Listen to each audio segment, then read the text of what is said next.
Lecture 5 in text linguistics is divided into two parts.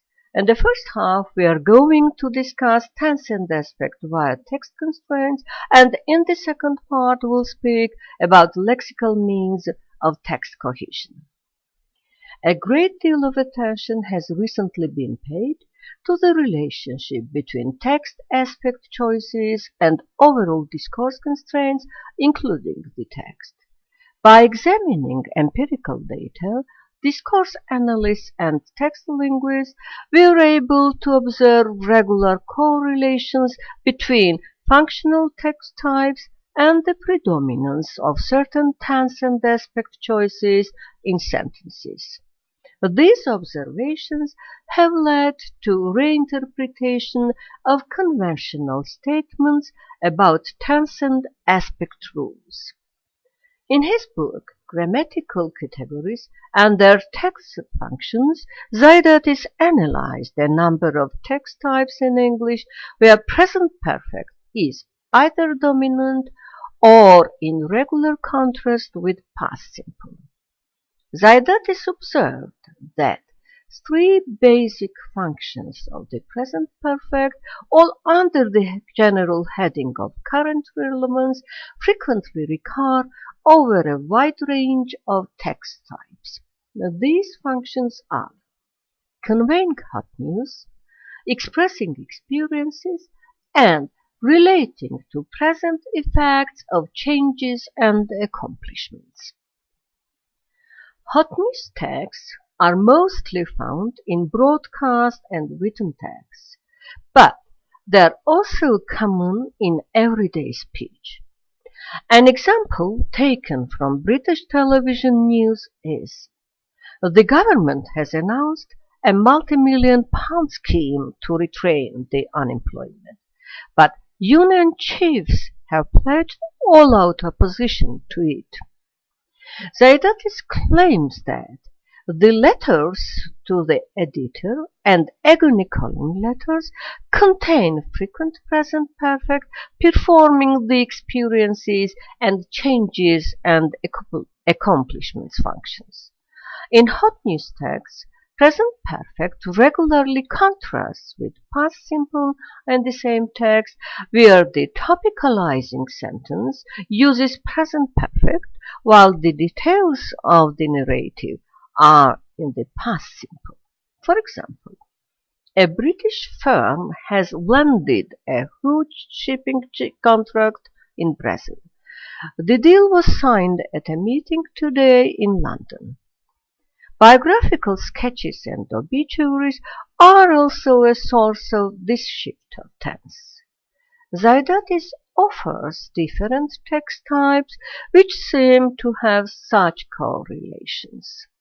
The usefulness of such researchers is not that they necessarily tell the readers anything they did not already know or might conclude from intuition, but they offer a shortcut to useful data sources and a statistical backup to intuition. In specialist and academic texts, such as scientific articles, correlations are often observable between textual segments and tense and aspect choices.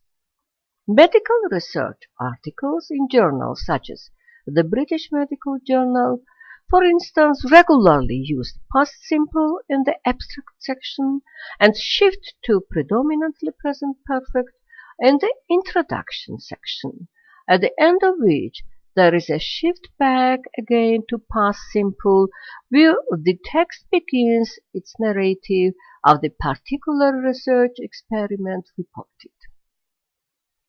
Also, in academic texts, one finds interesting correlations between the tenses used to cite other authors and the current author's standpoint. One might compare alternative citations such as Johnson suggests or has suggested or suggested or has suggested that, etc. A particular day-to-day context worth noting is the telling of stories, jokes, and anecdotes. Deborah Schifrin's data shows regular correlations between discourse segments and transcend aspect choices.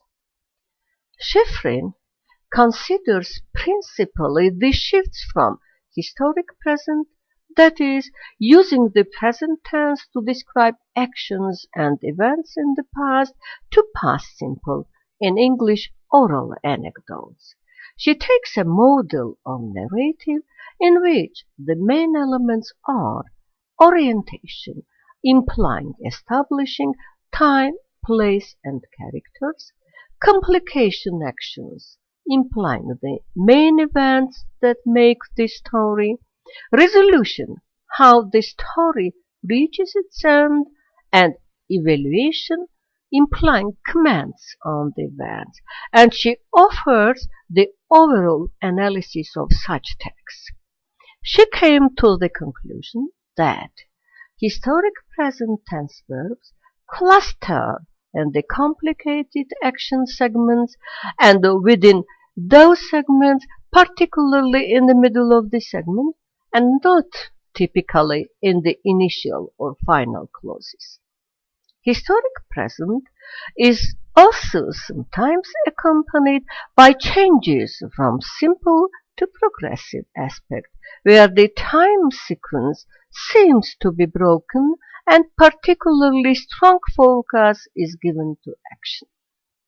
McCarthy provides an interesting piece of empirical material where the speaker is recounting a ghost story, making the shifts in tense and aspect at crucial junctures. Let's read the text. Not all that long since, perhaps 10 years ago, this friend of mine, her son was in hospital. He had had a serious accident and he was unconscious for a long time. Anyway, she went to see him one day and she said, "Has anybody been seen to see you?" And he says, "No, but a right nice young lady came to see me," he said.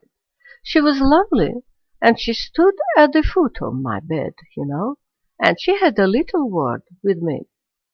Well, eventually he came home and they had a lot of the family in the house, and Emma, this friend of mine, brought these photographs out of the family through the years and passing them round, and he's looking at them and he said, "Oh, that's the young lady that came to see me when I was in bed. She died when he was born." It's interesting how in this text, that represents a recorded form of the recounting story, the phrase, he says, prefaces the significant event of the appearance of the lady. Historic present occurs again, accompanied by progressive aspect. He's looking at the highest moment at suspense in the tale. In Schifrin's data, historic present often occurs in segments where the episodes are understood by the listener as occurring in sequence and in the time world of the story. Therefore, to some extent, the grammatical marking of pastness may be considered redundant.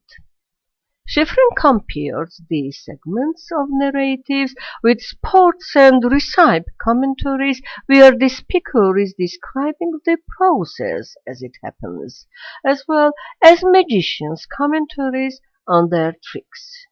The historic present in anecdotes is really an internal evaluation device focusing on the events that really make the story. Thus, the data for tense and aspect can all be interpreted in the light of the speaker or the writer's perspective and as projections of shifting perspectives.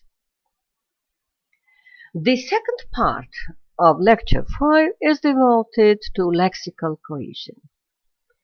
While discussing lexical cohesion, we would again refer to Halliday and Hassan's work, Cohesion in English.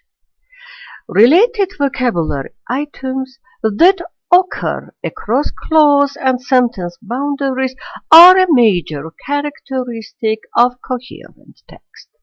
Most linguists consider the term lexical cohesion to mean exact repetition of words as well as the role played by certain basic semantic relations between words in creating textuality, that property of text that distinguishes it from a random sequence of unconnected sentences.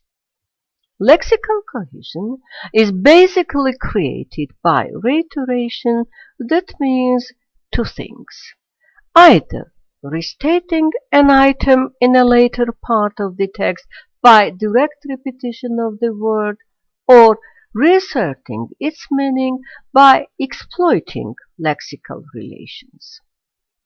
Lexical relations are the stable semantic relationships existing between words, which are the basis of definitions given in dictionaries. There are several kinds of semantic relationships between words. Words belonging to the same part of speech can be related by hyponymy.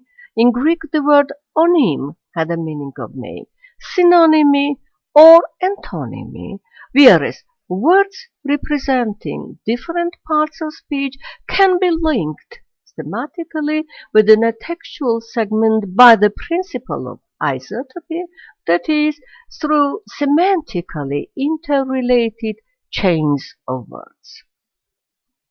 Direct repetition of words in the text is less frequent than other types of reiteration.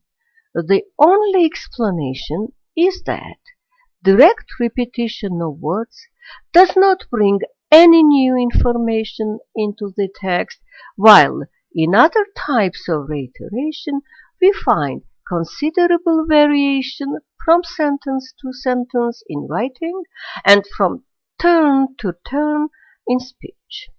Such variations can add new dimensions and nuances to meaning and serve to build up an increasingly complex context, since every new word, even if it is essentially repeating or paraphrasing the semantics of an earlier word, brings with it its own connotations and history of occurrence.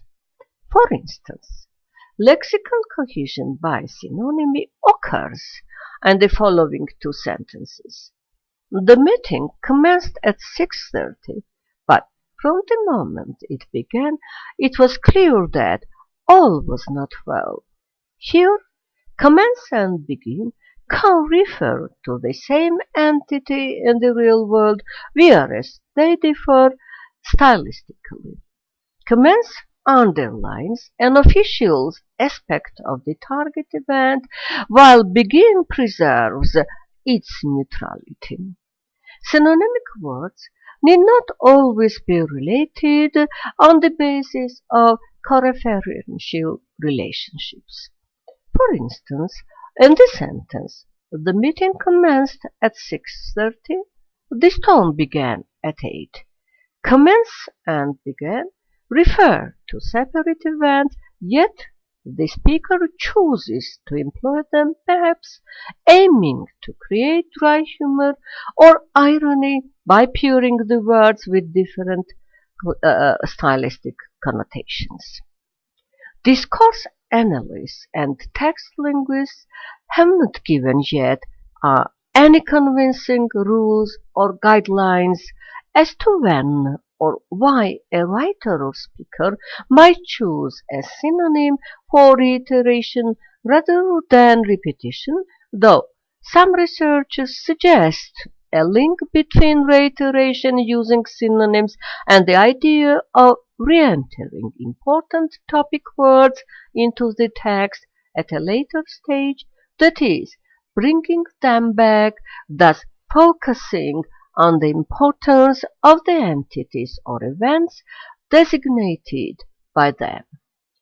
The direct repetition of elements can be regarded as recurrence. It appears on various levels. Bogrand and Dressler suggest that components of concepts recur to support the coherence of text. They differentiate between lexical recurrence, that's repetition of the same words or expressions, and parallelism, which entails reusing surface, that's grammatical formats, but filling them with different lexical entities. Recurrence is common in spontaneous speaking, while where restatements result from short planning time and rapid loss of the surface text caused by the emotional disposition of the speaker. Bogrand and Dressler substantiate this statement by the textual fragment in which a distraught county supervisor, following a flash flood, made his observation referring to the direct repetition of the word water to emphasize the immense seriousness of the target situation. There is water through many homes. I would say almost all of them have water in them. It's just completely underwater. As we have already mentioned, direct lexical repetition has the disadvantage of reducing informativity. Therefore, techniques are often used in which forms recur with somewhat different content, or content recurs with different forms. In such cases, we have to deal with parallelism, that's reusing surface formats but filling them with different lexical expressions. Bogrand and Dressler analyzed the Declaration of Independence, where the British king is described as a walking disaster zone. He has plundered our seas, ravaged our cows, burnt our towns. Here, a series of similar, though not identical, actions are expressed in parallel clauses where plus possessive pronoun plus direct object with a recurrent our in the middle of each. In another passage of the same document, the king's various actions are all expressed by present participles preceded by the preposition for. For quartering large bodies of troops, for protecting them, for cutting off our trade, for imposing taxes, for depriving us, for transporting us, for abolishing the free system, etc. Once again, there is some relatedness among these actions, all abuses of power, which is emphasized by the parallelism of form. In addition, the repetition of formats evokes the repetition of the king's actions. Indeed, the expression repeated is itself repeated shortly after. For instance, our repeated petitions have been answered only by repeated injury. Learning to observe lexical links in a text according to Halliday and Hassan's models, it is very important in various ways to observe that, for one thing, it encourages learners to group lexical items together according to particular context by looking at the lexical relations in any given text. On the other hand, words usually presented as synonyms will probably only be synonymous in certain contexts, and the learner has to learn to observe just when and where individual pairs of words may be used interchangeably. There are cases when lexical relations are valid in particular texts only, and their interpretations may not correspond to dictionary definitions. A good reader or a listener has to decide when words are being used as more or less synonymous as functional equivalents, and conversely, when those same words may be used in a way that focuses on the difference in meaning potential. A somewhat different type of lexical relation in text is when a writer or speaker rearranges the conventional and well-established lexical relations and asks the readers to adjust their usual conceptualizations of how words relate to one another for the particular purposes of the text in question. In one way or another, our expectations as to how words are conventionally used are disturbed.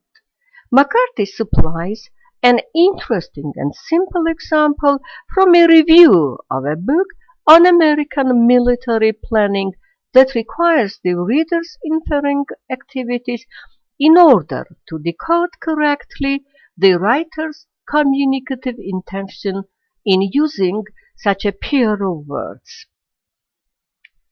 Let's read the passage. The depressing feature of Allen's documents is the picture which emerges of smart but stupid military planners, the equivalent of America's madder fundamentalists happily playing the fool with the future of the planet. Here, two words, smart and stupid, frequently occurring in the language's antonyms and therefore incompatible, are to be interpreted as compatible descriptions of the military experts. To do this, we have to adjust our typical expectations of how two words operated as a related pair. One reasonable interpretation would be that experts are clever, smart, but morally reckless, stupid. To interpret them as meaning intelligent but unintelligent would clearly be nonsense. So the reader should always remember that typical vocabulary relations are often readjusted in text either in the sense of creative lexical usage or perhaps as devices of evaluation or irony or for particular focus. Another means of lexical cohesion is linking by hyponymy, which is based on hyper-hyponymic relations between words. Hyperonym being a genus word denoting some class of things, while hyponym represents a particular species of the given class. For example, the words rose and flower are related by hyponymy. Rose is a hyponym of flower, which is a hyperonym, a genus word denoting a class of flowers without their specification. Sometimes, in linguistic literature, instead of hyperonym, the term superordinate is used. We think that hyperonym is a better term as, according to the oppositional principle acting in linguistics, the term superordinate entails the use of the terms subordinate instead of hyponym. Reiteration of this kind is very common in English text. For example, there was a fine old rocking chair that his father used to sit in, a desk where he wrote letters, a nest of small tables, and a dark imposing bookcase. Now all this furniture was to be sold, and with it his own past too. It is not necessary that hyperonym should be represented by an immediate genus term and the family tree of a particular word. For instance, instead of furniture, we could have had such lexical entities as all these items or all these objects or things, which denote things in a general way without their identification.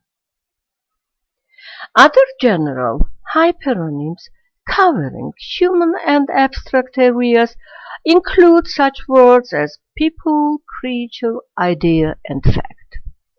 In the case of reiteration by a hyperonym, we can often see a summarizing or encapsulating or umbrella function, and the choice of words bringing various elements of the text together under one more general term, as was the case in the above-mentioned textual segment.